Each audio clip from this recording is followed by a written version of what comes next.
asking you. That I know of, yes. Okay. Yeah, everybody's here. How do you think last week's sort of boot camp, what kind of effect do you think that had on you guys? I hope it was good. Funny as Dejan Harris just said after practice how much easier he felt today's practice was than he had felt all year.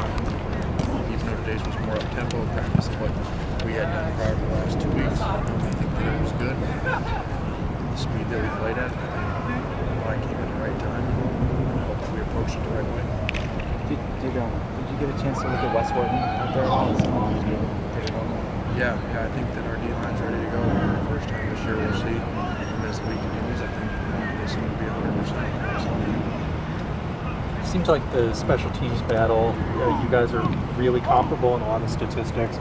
Just what do you think about how important that aspect of Saturday's game is going to be?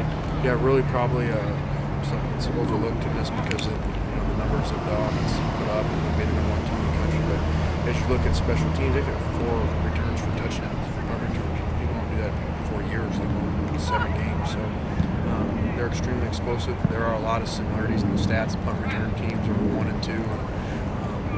They play really well.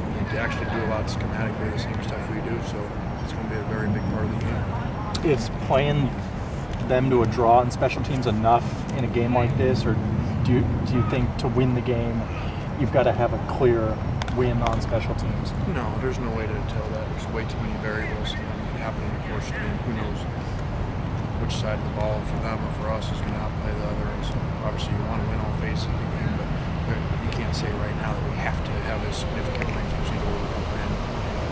Or if we do have one, we will win. It's too hard to say. Have there been any moments where you've taken a glance at the 2010 Rose Bowl?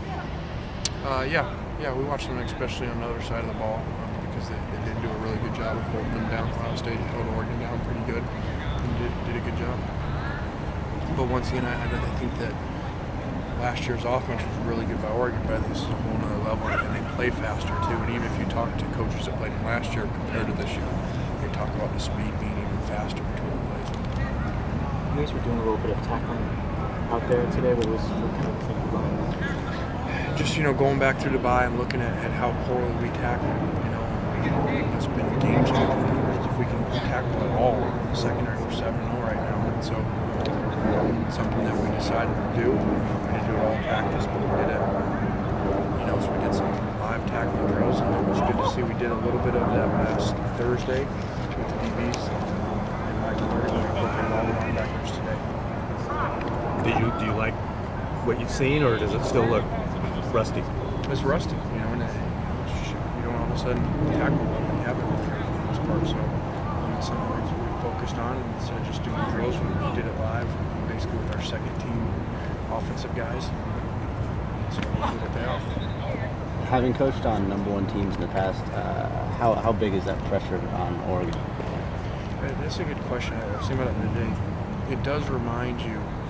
It reminds me what a phenomenal run was done here before for 34 straight wins, and the pressure, and now being on the other side of it last year, playing the number 1 team twice, and now playing the number 1 team, you feel how focused your players come to work because they have a chance to play the number 1 team. And so it's why it's so hard to stay up there. It's why what was done here before was so phenomenal. Look, 3 weeks in a row, the number 1 team in the country's lost, I believe. It's very hard to stay there because you get everyone's best shot and everybody's focus. You guys used to talk about players not getting too excited, not too amped up or whatever, whether it was against UCLA or someone's final game in the Coliseum, those kinds of things. Do you have to prepare your players in that way not to make more of this than everyone else is going to make it? Yeah, you do. We don't change anything. The only thing maybe that we've changed a little bit, is because of who we play, not because of the rank, because of the speed of the offense. So, but we've got to maintain our focus, and we can't go out.